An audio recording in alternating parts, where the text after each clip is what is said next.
Bonjour, nous allons reprendre cet après-midi consacré donc à l'œuvre de Zemper. Je suis Frédéric Keck, je suis directeur du département de la recherche et de l'enseignement du musée du Quai Branly. Et je ne connais rien à Zemper, sinon que j'ai manifesté une curiosité et un désir de suivre le séminaire autant que mes fonctions administratives me le rendent possible. Mais par ailleurs, je représente une institution qui pourrait largement accueillir la suite de ces études zemperiennes, puisque le département de la recherche du musée du Quai Branly accueille un travail interdisciplinaire entre histoire de l'art, anthropologie et archéologie, et son architecture est le lieu pour des expositions portant sur des artefacts extra-européens. Le 25 janvier va s'ouvrir une exposition Persona consacrée à des objets considérés comme des personnes dans différentes cultures. Donc tout un ensemble de thèmes que nous avons déjà évoqués trouverait parfaitement leur illustration dans les travaux et les objets, les expositions de ce musée. Je vais immédiatement donner la parole à Isabelle Kalinowski, qui est germaniste, qui a beaucoup travaillé sur Max Weber, Franz Boas, Karl Einstein, et qui va donc nous parler de Zemper et Mérimée. Je vais parler de Zemper et Mérimée, mais en réalité, je parlerai essentiellement de Zemper. Faute de temps, je n'aurai pas le temps de développer le rapprochement que je voulais faire. Mais simplement, pour commencer, je dirais que Zemper et Mérimée sont nés la même année, en 1803. Ils sont morts à quelques années d'intervalle, dans les années 1870. Et ces deux hommes ne se sont jamais rencontrés, mais ils ont été tous les deux des acteurs majeurs dans la redécouverte de donc, cette fameuse polychromie dont il a déjà été abondamment question.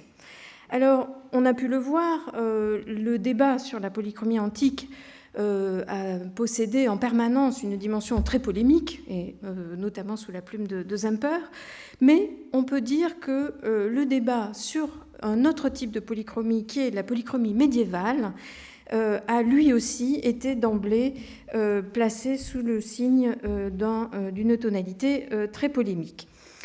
Mérimée a été un des acteurs de cette redécouverte de la polychromie médiévale avec le travail très important qu'il a effectué pour le sauvetage des peintures murales de l'abbaye de Saint-Savin.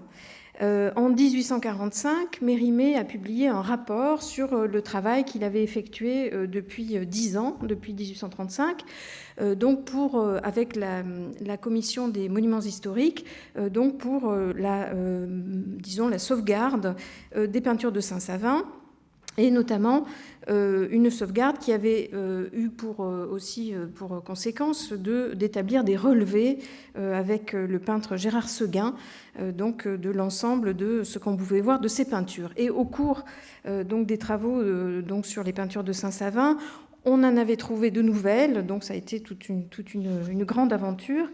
Et Mérimée, donc, ensuite, a fait le point sur la restauration de l'abbaye de Saint-Savin en 1845.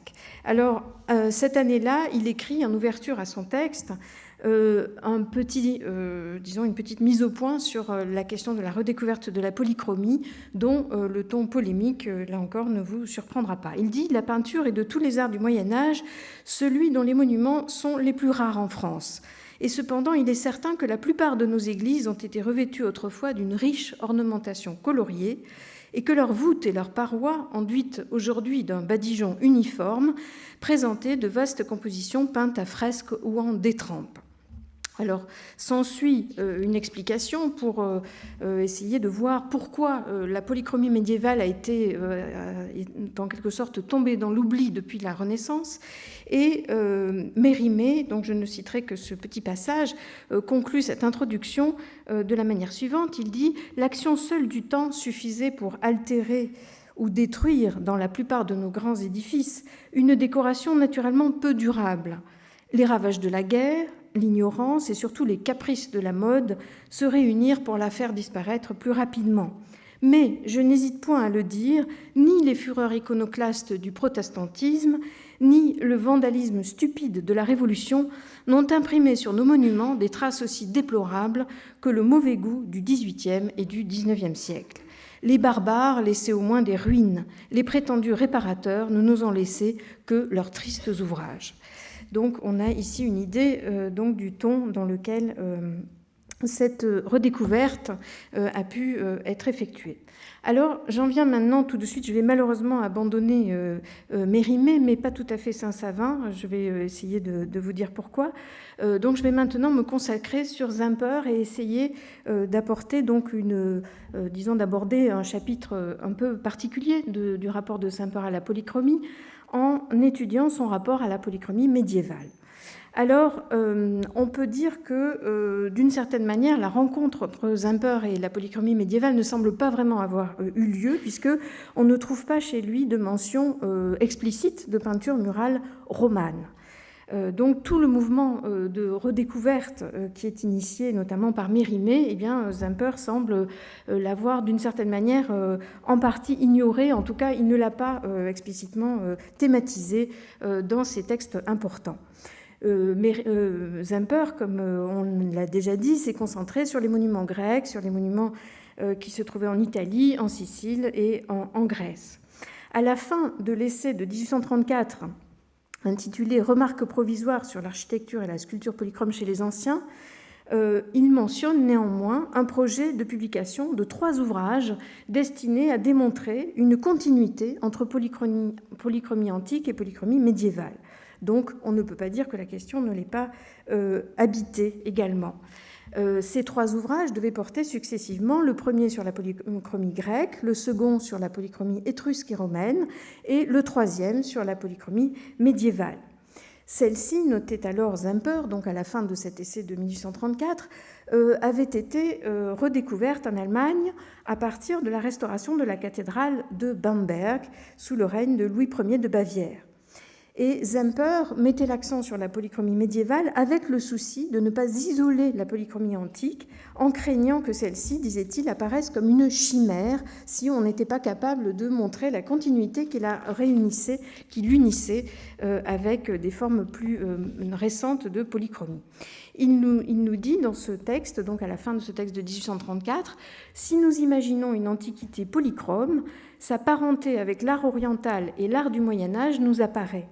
Sinon, elle nous semble être un phénomène isolé et inexplicable. » Alors, Zemper note encore, à la fin de ce texte, la prédilection pour les couleurs rouge et bleu utilisées pour souligner la structure architecturale ou comme arrière-plan et harmonisées entre elles, disait-il, par l'entremise des couleurs or, vert et violet, constituait donc un indice de cette continuité entre Antiquité et Moyen-Âge. Ainsi se construisait ce que Zemper appelait un palimpseste médiéval qu'il reprochait à Winckelmann de n'avoir pas su déchiffrer. Néanmoins, ce volume annoncé sur donc, la polychromie médiévale n'est jamais paru. Alors, la trace suivante qu'on trouve de la polychromie médiévale dans l'œuvre de Zemper, on la rencontre dans un projet d'ouvrage qui date de 1836, dont nous possédons seulement 8 planches, 2 couvertures en fait alternatives et ensuite 6 planches colorées que Zemper avait donc plus ou moins achevé. La coloration n'est pas terminée, mais ces planches sont finies. On n'a pas de texte, on n'a pas conservé de texte associé à ces planches, et donc il ne reste aujourd'hui que c'est un exemplaire de ce document qui se trouve au Victoria and Albert Museum. Alors, dans ce projet de livre, la première couverture ne fait pas mention d'une périodisation. Elle indique que ce premier cahier était censé porter sur l'art dorique grec. Voilà, l'art dorique grec. Alors, néanmoins, la deuxième couverture, celle-ci, fait ici mention d'une référence à la polychromie du Moyen-Âge. Ici, Zemper, donc, c'est l'utilisation des couleurs dans l'architecture et la sculpture, Et ensuite, on peut lire en dessous, sous-titre, dans une collection d'exemples tirés des époques de l'Antiquité et du Moyen-Âge. Alors, sur cette couverture, la mention de la destination de ce premier cahier, donc lié à l'art dorique et grec, est renouvelée, mais il y a donc cette évocation du Moyen-Âge. Donc on trouve encore ici, en 1836, l'idée d'une continuité entre polychromie antique et polychromie médiévale. Alors, ensuite, si l'on franchit quelques étapes dans le temps, nous arrivons en 1860 donc au fameux Der Stil, dans lequel on trouve enfin un texte de quelques pages de Semper sur le Moyen-Âge, donc un chapitre qui porte sur l'époque chrétienne en Occident et en Orient. Un chapitre qui est suivi d'une seule page, une unique page sur la période de la Renaissance. Alors, peut-on dire que finalement, le texte que Semper voulait écrire sur la polychromie médiévale, eh bien, il ne l'a jamais vraiment écrit. C'est l'impression qu'on peut avoir au premier abord. Néanmoins, je voudrais insister sur le fait que, entre-temps, entre ces deux premiers écrits, en tout cas ces deux premiers projets de publication, donc le texte de 1834 effectivement paru, et puis cet inédit de 1836, et d'autre part Der Stil, donc en 1860, entre-temps, la théorie de la polychromie chez Semper a connu ce qu'on pourrait appeler une révolution copernicienne. À partir du séjour à Londres, en effet, Semper a découvert la clé qui lui a permis d'avancer dans son argumentation sur le rôle de la polychromie et plus seulement de constater l'existence de cette polychromie. Cette clé, c'est la suivante. Pour Semper, la question n'est pas seulement de savoir si les murs étaient peints en couleur ou ne l'étaient pas, mais la question, l'apport spécifique de Semper dans ce débat, c'est une double thèse. C'est d'une part donc le fait d'affirmer l'existence de la polychromie antique et médiévale, et ensuite, indissociablement, le fait d'associer cette notion de polychromie avec celle d'art textile. Et cette association, il est frappant de voir que Semper ne l'avait pas faite tout de suite, ne l'avait pas faite dès le texte de 1834. En revanche, elle est fondamentale dans le premier volume de Der Stil, donc, qui porte pour titre « Die Textile Kunst », donc l'art textile. Donc cette fois-ci, Semper tient bien tout son édifice argumentatif et associe de manière logique l'idée de l'art textile avec l'idée de la polychromie. Alors, dans un texte préparatoire que Semper avait donc rédigé en travaillant pour Der Stil, un texte qui s'appelait lui aussi Textile Kunst, donc l'art textile, un texte qui est repris dans les Kleine Schriften et qui a été édité après la mort de Semper par ses fils. Eh bien, Semper écrit seul l'art textile permet d'expliquer la polychromie des Grecs. Donc, pour comprendre en fait les fondements logiques de la thèse de Semper sur la polychromie, il faut passer par la notion d'art textile. Donc, c'est sur ce point que je voudrais insister.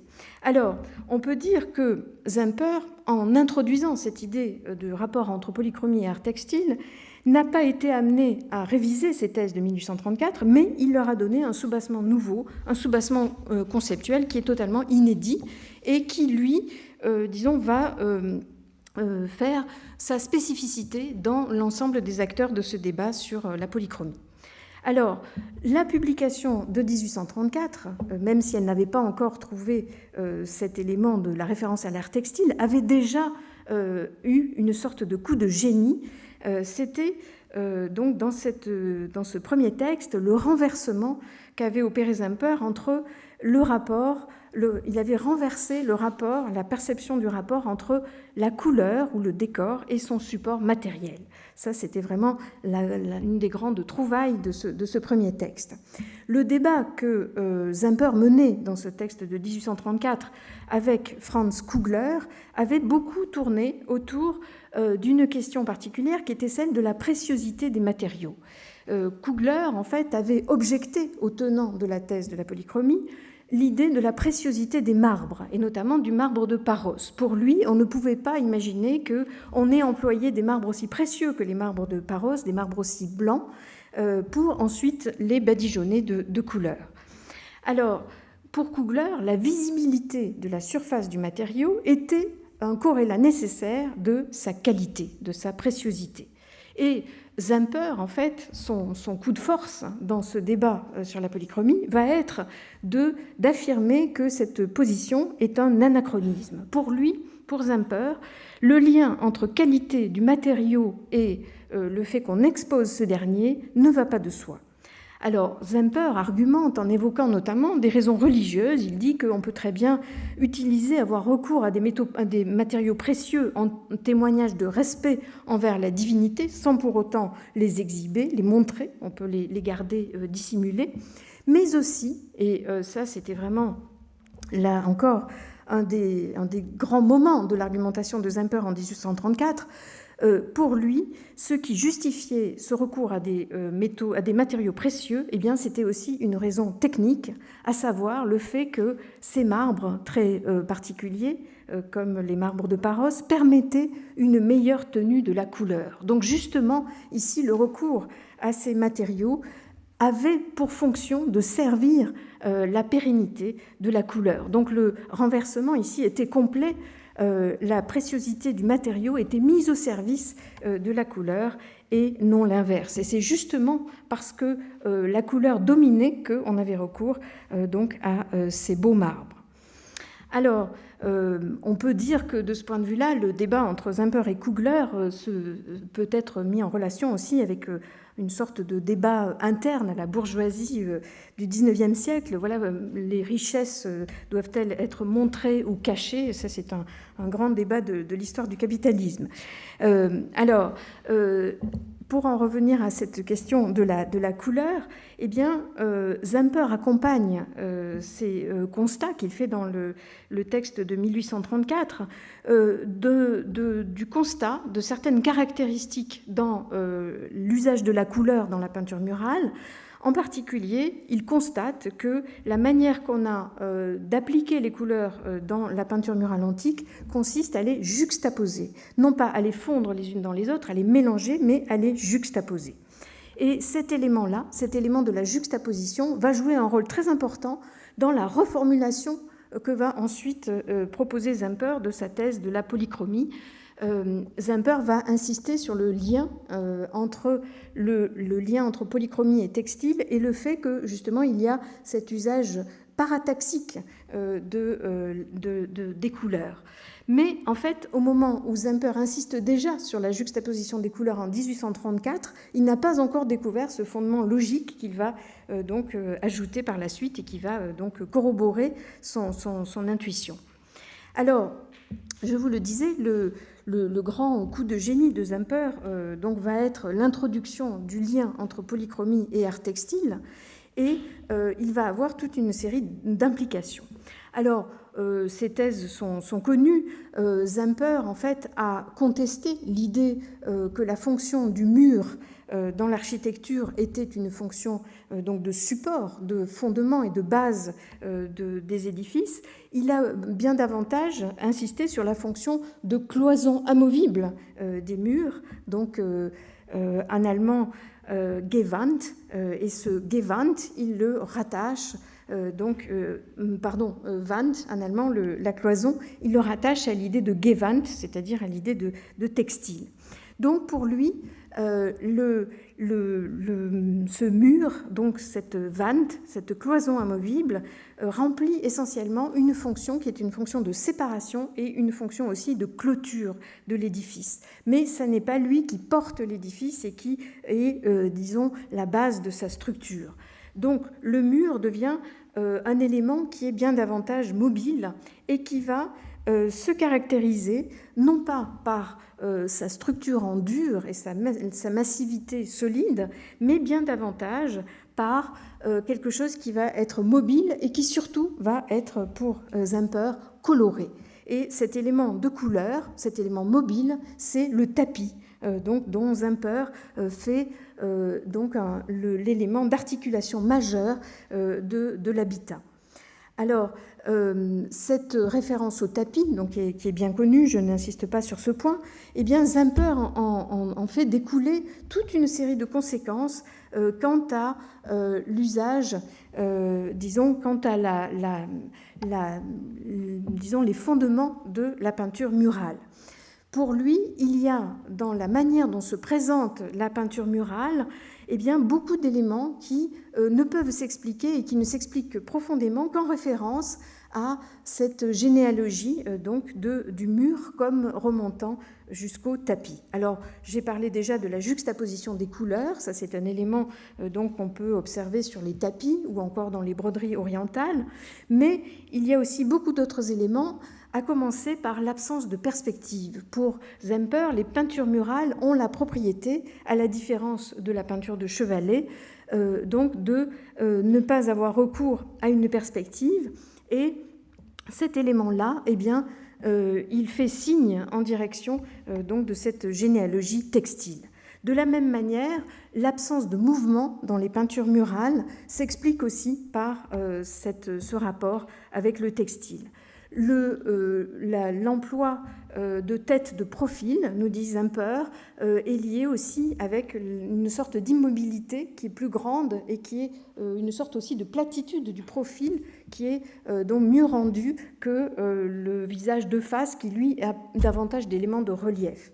Donc la préférence pour les profils s'explique aussi comme cela pour Zemper. Et de manière générale, ce qui est important dans ce rapport avec le textile, c'est l'idée de surface plane que constituent les peintures murales.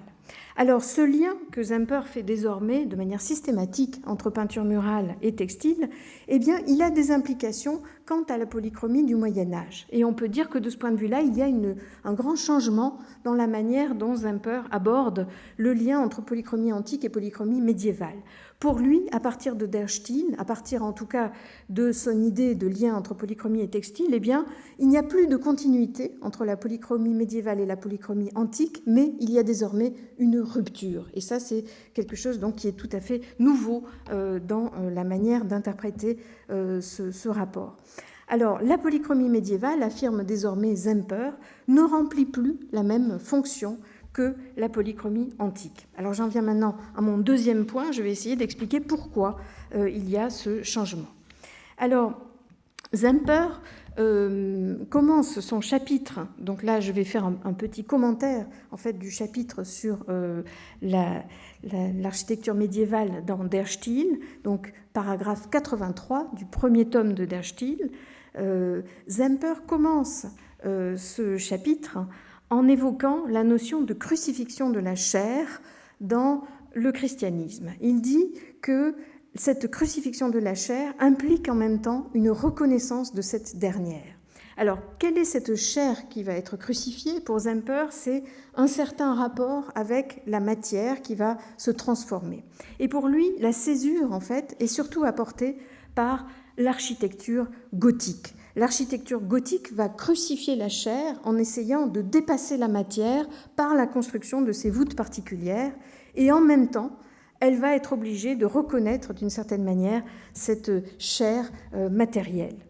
Alors, Zemper nous dit que jusqu'à la fin du XIIe siècle, le mur conserve encore sa fonction de clôture, même s'il est déjà porteur de la voûte.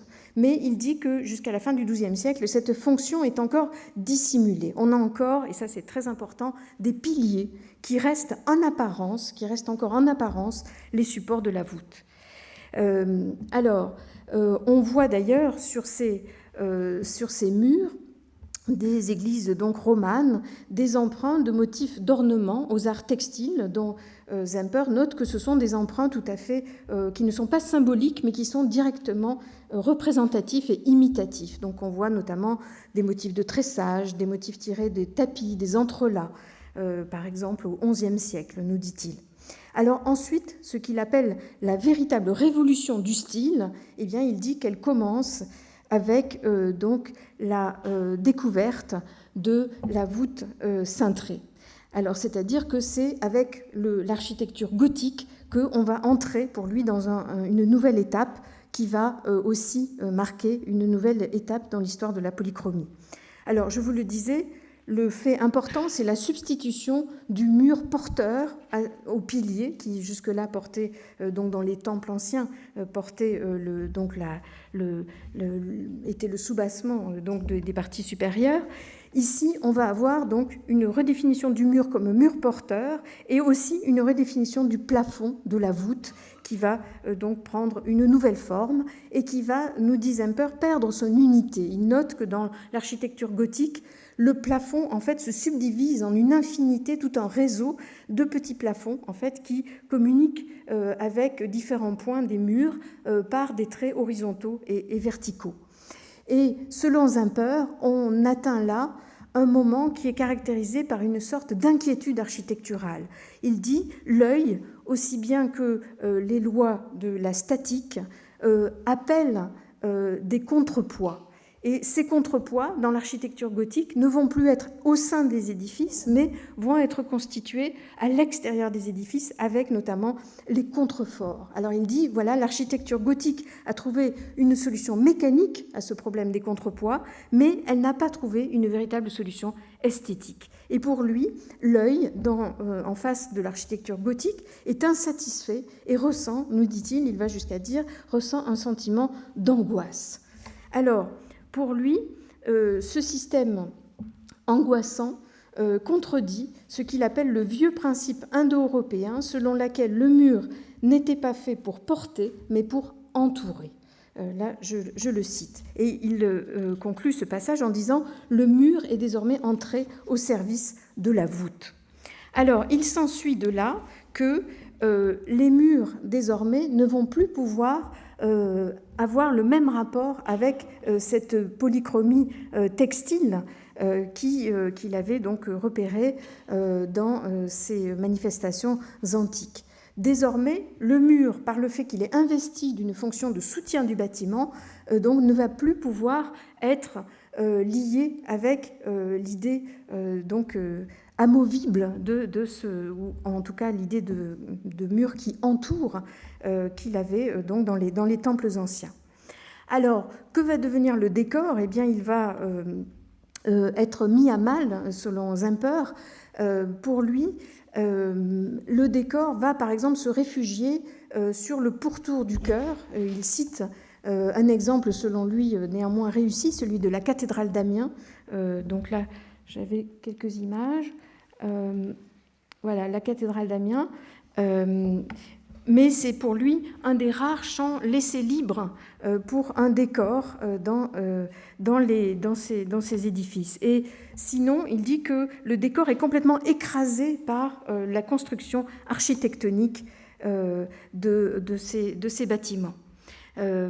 Alors, il oppose justement à ces manifestations anciennes de décor donc les difficultés que rencontre le décor dans l'architecture gothique et notamment dans son rapport aussi avec le vitrail. Alors là, on entre dans un chapitre intéressant, c'est-à-dire qu'on aurait pu penser que Zemper aurait vu dans le vitrail une forme de polychromie médiévale tout à fait décisive, mais justement, pour lui, le vitrail ne remplit pas du tout la même fonction que les peintures murales antiques, dans la mesure où il est en fait complètement intégré dans la fonction architecturale de ces murs devenus porteurs. Les vitraux sont aussi des fenêtres, ils protègent le bâtiment donc des intempéries, et cette fonction directement architecturale fait qu'ils ne peuvent pas être assimilés à un véritable décor. Donc pour Zemper, en fait, le vitrail atteint ses limites. Il nous dit qu'il atteint ses limites dès la fin du XIIIe siècle, et pour lui, ça n'est pas un substitut véritablement satisfaisant à la polychromie antique. Alors, son texte, en fait, se conclut sur un petit paragraphe très intéressant dans lequel il constate un grand paradoxe, c'est-à-dire que, alors même que les fondements donc de la polychromie sont en quelque sorte détruits dans ces églises gothiques, eh bien néanmoins on a une omniprésence de la couleur, une omniprésence de la polychromie.